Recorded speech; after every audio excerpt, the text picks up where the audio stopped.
તો નમસ્કાર વિદ્યાર્થી મિત્રો, આજના અમારા 13મા લેક્ચરની અંદર બધા વિદ્યાર્થી મિત્રોનું સ્વાગત છે। આજે આપણે જે કાંઈ 12મા ધોરણની અંદર વિષય ગુજરાતીની અંદર વિભાગ સીની અંદર જે કાંઈ રૂઢિપ્રયોગનો જે કાંઈ ટોપિક આવે છે એની આપણે વિગતે જે ચર્ચા કરવાના છીએ।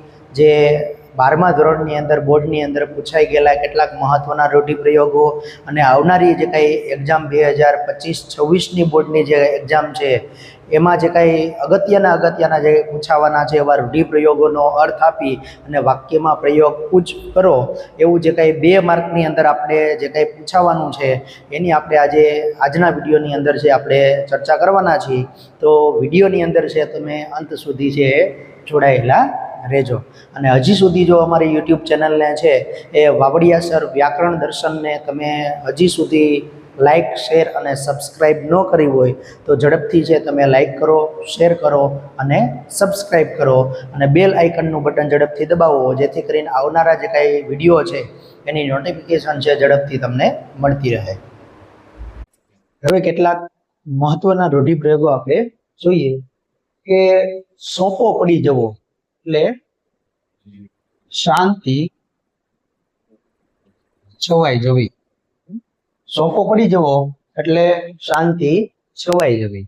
આપણે ખાલી રૂઢિપ્રયોગનો અર્થ નથી આપવાનો, પણ વાક્યમાં જ્યારે વિદ્યાર્થી છે પ્રયોગ કરશે ત્યારે એને 1 માર્ક છે મળવા પાત્ર છે। એટલે અત્યારે આપણે ખાલી અર્થ જ સમજીએ, વાક્ય તો તમારી રીતે કોઈ પણ રીતે છે તમે બનાવી શકો। મહત્વની વસ્તુ છે એ અર્થ છે, અર્થ જ ખોટો હશે, તમે વાક્યમાં પ્રયોગ કરેલો હશે તો એવી રીતે છે માર્ક મળવા પાત્ર નથી। તો ખાસ કરીને આપણે અર્થ આપણા માટે જે મહત્વનો છે એટલે આપણે ખાલી અર્થ છે આપણે જોઈએ છે, પણ વાક્યમાં પ્રયોગ છે કરવાનો છે। એટલે સોંપો પડી જવો એટલે શાંતિ છવાઈ જવી। ત્યાર પછી લાંઠી કરવી, લાંઠી કરવી એટલે મજાક કરવી। બીજું છે લાંઠી કરવી, લાંઠી કરવી એટલે મજાક કરવી। ત્યાર પછી છે જાગ્યા ત્યારથી સવાર એટલે કે નવેસરથી છે એ પ્રારંભ કરવો, નવેસરથી પ્રારંભ અથવા તો શરૂઆત કરવી, નવેસરથી પ્રારંભ અથવા તો શરૂઆત કરવી। ત્યાર પછી હવાઈમાં કિલ્લા બાંધવા, હવાઈમાં કિલ્લા બાંધવા એટલે ખૂબ મોટી મોટી વાતો કરવી, ખૂબ મોટી મોટી વાતો કરવી।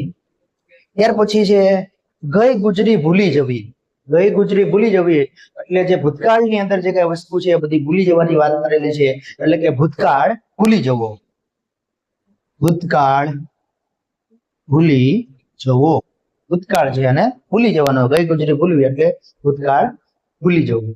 પછી આભ ફાટવું એટલે ખૂબ જ દુઃખ આપણી ઉપર છે આવવું એટલે ખૂબ દુઃખ પડવું,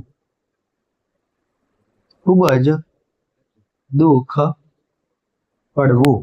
ત્યાર પછી છે લોહી ઉકળી ઉઠવું, લોહી ઉકળી ઉઠવું એટલે ખૂબ જ ગુસ્સે થવું, ખૂબ જ ગુસ્સે થવું। એટલે આવી રીતે એટલે સોંપો પડી જવો એટલે શાંતિ છવાઈ જવી, લાંઠી કરવી એટલે મજાક કરવી, જાગ્યા ત્યારથી સવાર એટલે નવેસરથી પ્રારંભ અથવા તો શરૂઆત કરવી। ત્યાર પછી હવાઈમાં કિલ્લા બાંધવા એટલે મોટી મોટી વાતો કરવી, ગઈ ગુજરી ભૂલી જવી એટલે ભૂતકાળ ભૂલી જવું, આભ ફાટવું એટલે ખૂબ જ દુઃખ પડવું ને લોહી ઉકળી ઉઠવું એટલે ખૂબ જ ગુસ્સે થવું। ત્યાર પછી આગળના જે કઈ મહત્વના છે આપણે રૂઢિપ્રયોગો જોઈએ। ત્યાર પછી આપણે 8મો રૂઢિપ્રયોગ જોઈએ કે ભાઈ ખાતર પાડવું, ખાતર પાડવું એટલે ચોરી કરવી, ખાતર પાડવું એટલે ચોરી કરવી। ત્યાર પછી પાડ માનવો, પાડ માનવો એટલે આભાર માનવો, પાડ માનવો એટલે આભાર માનવો। ત્યાર પછી રાવ ખાવી, રાવ એટલે ફરિયાદ એટલે આપણે અહીંયા ફરિયાદ કરવી।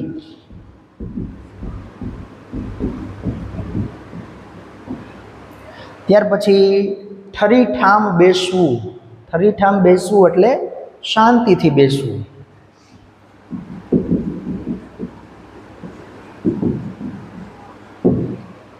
ત્યાર પછી રોડવી લેવું એટલે ચલાવી લેવું।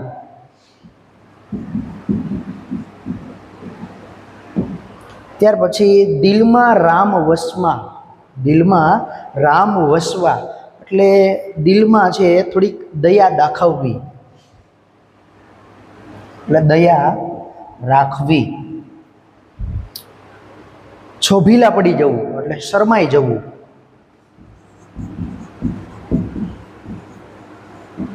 ત્યાર પછી છેલ્લે છે થોથવાઈ જવું. થોથવાઈ જવું એટલે અટવાઈ જવું, જે બોલવામાં છે એ અટવાઈ જવું.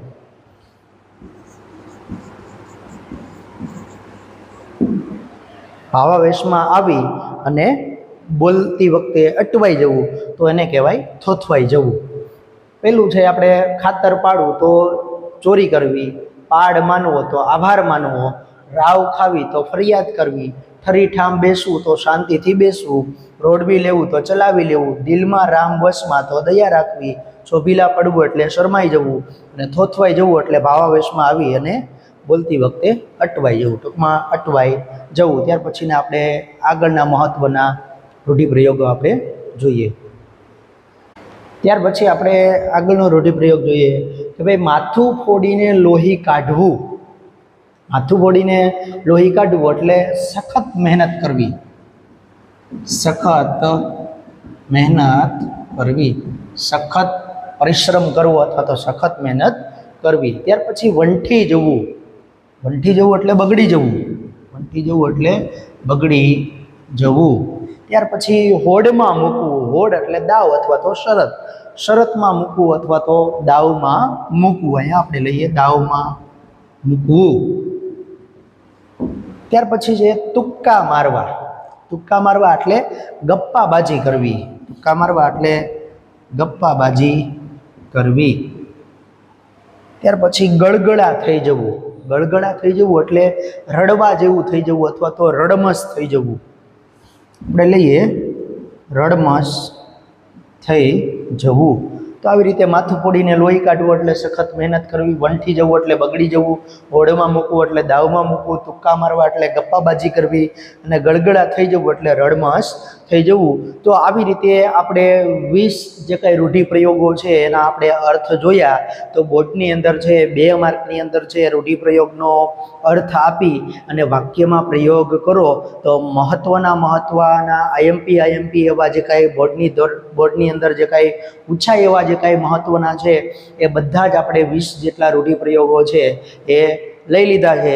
અને હવે નેક્સ્ટ વિડીયોની અંદર જે કાંઈ આવનારો જે કાંઈ ટૉપિક છે એમાં લેખન રૂઢિ છે, ભાષા શુદ્ધિ છે, પદક્રમ છે, પ્રત્યય સુધારીને ફરીથી લખો એ ટૉપિકની જે આપણે ચર્ચા છે એ કરવાના છીએ.